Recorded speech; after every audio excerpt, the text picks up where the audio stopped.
Good evening, everybody. So I told you I was going to talk about crops this week. Now, there's many crops. I'm going to show you like my three standard ones. And there's leather, there's all different kind of ones. These are kind of like fiberglass with leather tips, rubber handles so you can grab them so they won't slide. Remember, they were made for jockeys when they're riding a horse. So, of course, you got to have these around them, right? The loops. So it keeps them on you so they don't fall. Imagine riding a horse, you don't need this to fall when you're trying to keep pace. So this one they call a pocket crop. Why they call it a pocket crop, I don't know. But it's small, it has a different head. The head on this is a little thinner. It comes to a point like this almost. And it's very, very flexible. So it's like that. But you can use it whichever way you like. This one has more of a square head. And though this is flexible, this head here has no real give. I prefer to use these for uh, training purposes, and also when I'm in a session, I use this to instruct the sub, and you'll see that coming up shortly. So these are the two standard ones. Like I said, this is very firm. It has really no give. It has a little bit of give. Not that this one, not so much. And so when you're using them, most people use them only for the tips. They normally don't use uh, the whole crop per se, as far as the fiberglass piece here. We normally use just the tips. I guess however you want to have your sessions go, maybe you want them for more of a different effect. But the actual um, piece of the crop itself, the actual arm of it, comes to about right here. So even if you're using this and you actually hitting them with this piece, that gives a little harder feel. But this is leather, it's soft, it's durable, and I love them. So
hey guys, I hope you like that video showing you how I use the standard crop.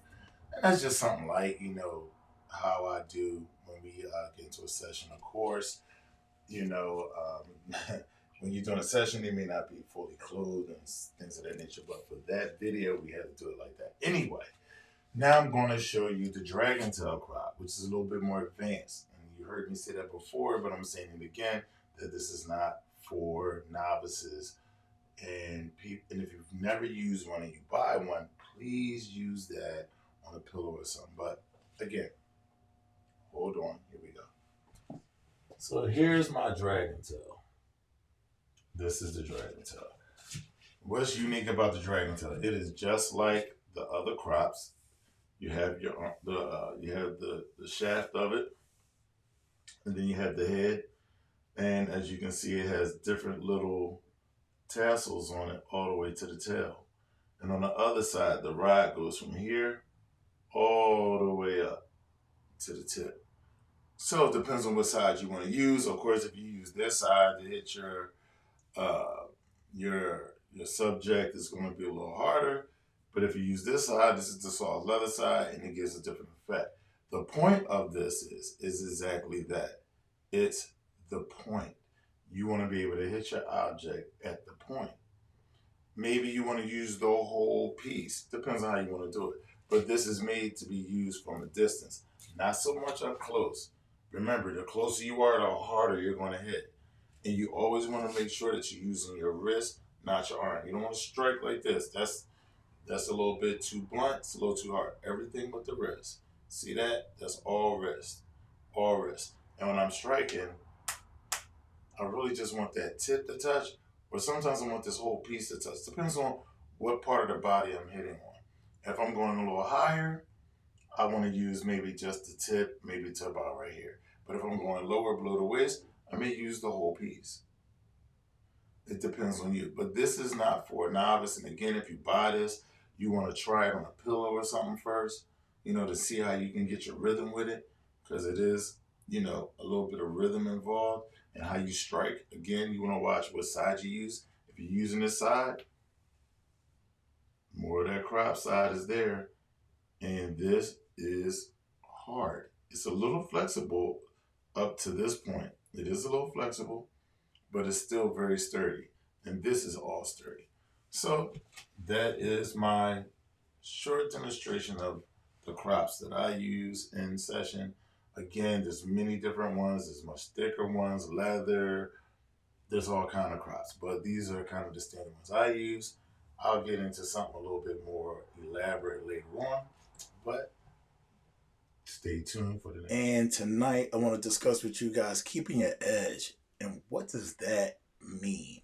Why is that important?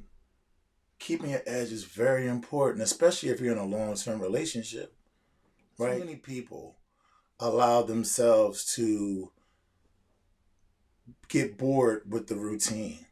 And I think this is one of the things that BDSM does a great job with keeping things fresh. Being kinky allows for creativity, right? And so you can really get into different things and it's okay. And like both partners are more accepting of this openness of sexuality. Like a lot of guys might be scared of like sex novelties or toys, right? Like a woman might bring a dildo into the bedroom and they'll think like, well, damn, is my dick not good enough? And it's not about that. It's about what your lover needs to get off. Maybe she needs you and maybe she needs the dildo too. But there's all kind of things, right? And that's part of it is introducing new ideas, like far as sex toys, different places to do it in, just being spontaneous. All these things help you keep your edge and keep your partner fresh in your mind. And especially as men, like we're visual, right? So that's another thing, ladies, that I need to speak to you guys with more so than guys. But guys, we account for this too, and I'm going to talk to you why. Number one, a lot of things that you may not like about yourself, ladies, men may not even give a fuck about.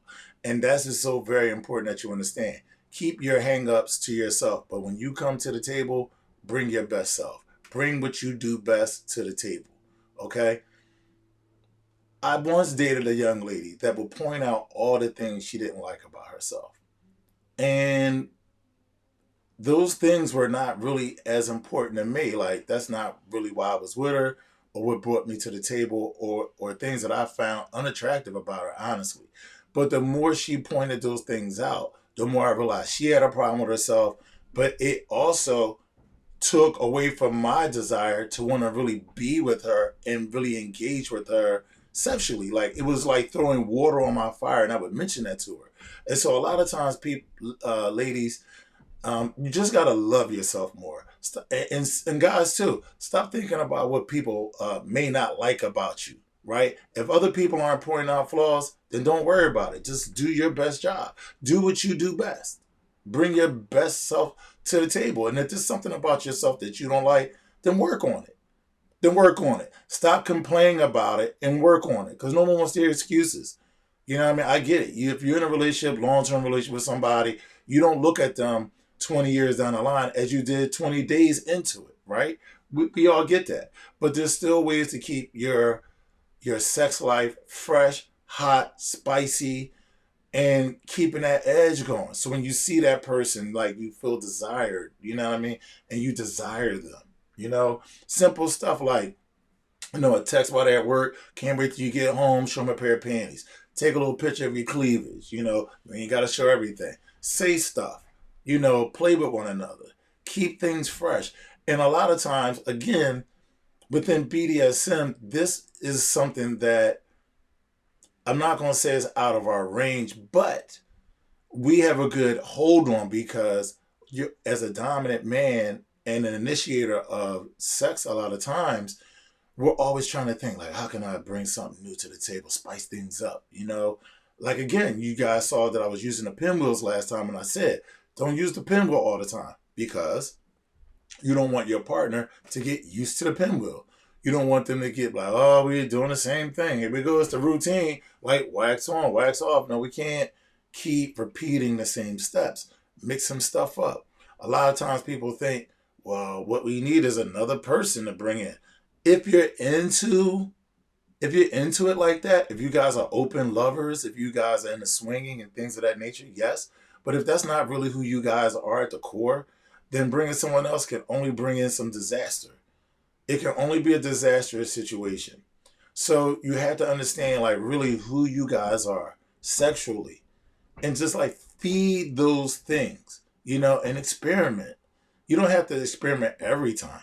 But I mean, you want to add a new wrinkle in every now and again, and a little more often than not, right? If you've let a year or so go by, you didn't do anything new, something's a whole lot wrong.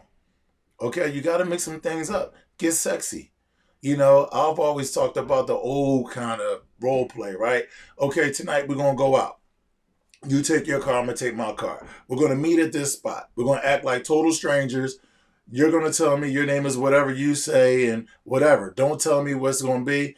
When we get there, we'll figure it out. Meet you at the bar. We'll start talking like we don't know each other, whatever. Have sex in the car. Like spice things up. This is what it's about. But remember, what you may feel about yourself, someone else may not care about. And now I'm going to talk to the guys.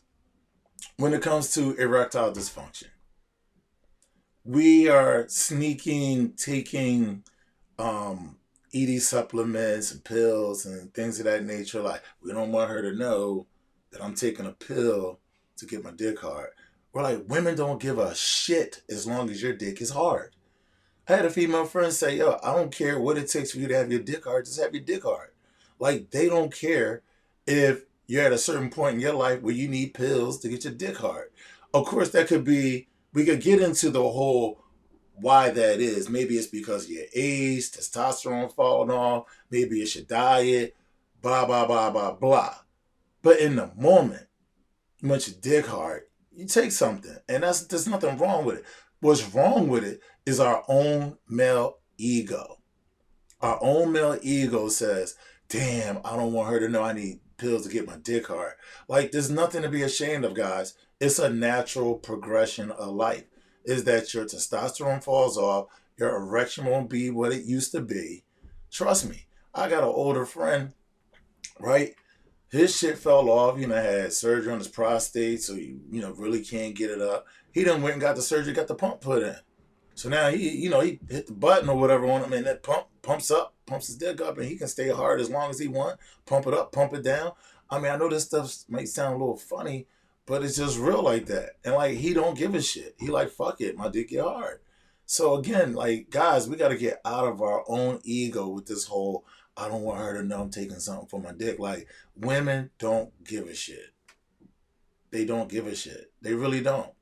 And if they do, then okay, she cares. Is she helping you with remedies, health-wise? And then maybe the remedy is just eating supplements or some herbs or something of that nature. A lot of guys, we just don't take care of ourselves in a way of taking um, vitamins on a daily basis, or eating the proper, drinking enough water, eating enough green vegetables, all these things that help your testosterone, all that helps your male vitality, your magnetism, you know? And another thing about magnetism too is like you can't just fuck everything and everyone all the time. That kills your libido. That kills your magnetism. Men, we don't always have to come. I've had lovers that have had like issues with me, like, well, you didn't come. Like, because women feel as though the end result for men always ends in coming, right? Whereas though women sometimes, when they have sex with men, they don't always expect to come because men don't know how to make women come all the time. However, it's okay to have sex and not come. Sometimes you want to have sex and then don't come because what happens is that energy, that blood rushes up to your tip and then you don't do it, it rushes back. It builds up your magnetism. So just look at magnetism, because when I say magnetism, it's energy, and we don't have a way of you can't look at it under a microscope. There's no way of really measuring what your magnetism is. There is, but we talking about to look at it on the screen or whatever. So look at your magnetism, your fire, your yang as fire, right? And the less you ejaculate, the more your fire builds up, right? And that's that thing that make men have blinders on when they want to have sex, because you become so focused. Because remember, fire is focused, right? Fire is focused. Water is expansion, right? Women are watery, moist creatures. They're more like this. They're more expansive, right? Men are more fire. Yang is fire. Yin is watery, right? So the less you have sex, the more your yang goes up, your magnetism. It's like when you having sex, or if you're masturbating and you don't come, it's like throwing more wood on the fire. Eventually, of course, you wanna have an orgasm, right? Because you don't want to let it build up too much. But again, that's how you build your magnetism up. It's how you build the yang up. It's how you build up your energy, your vitality. A man that comes too many times, you kill your vitality, right? Example, you always hear about fighters. They do not have sex 2 to 3 months prior to fighting. Why? Because when they have sex and have an orgasm, it takes out all the energy in your midsection. Your legs are weak. You have sex, your legs go weak, right? That's why they tell fighters not to have sex prior to fighting, because it makes your legs weak. Because the blood rushes from your feet and your head to your penis. And when you come, your body goes relaxed, your legs go a little weaker. That's magnetism, guys, okay? So again, keep things spicy. There's a lot of different factors that go into that you have to understand how to keep it spicy, right?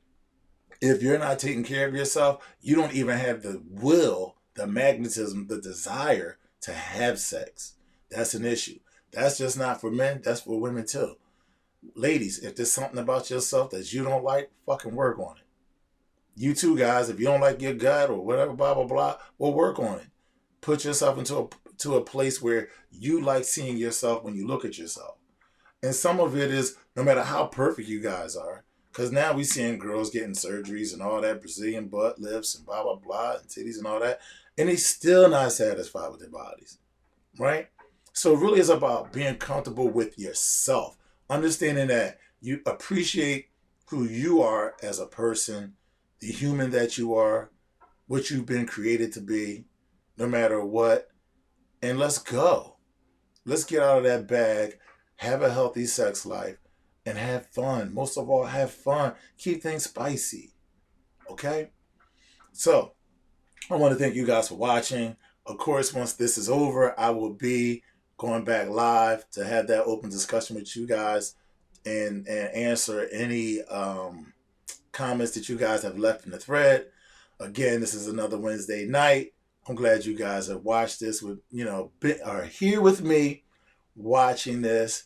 And of course, next week I'll be coming back with another topic, and I will also have another little demonstration or a conversation about some sex novelty that I have. Maybe next week I'll get into my floggers.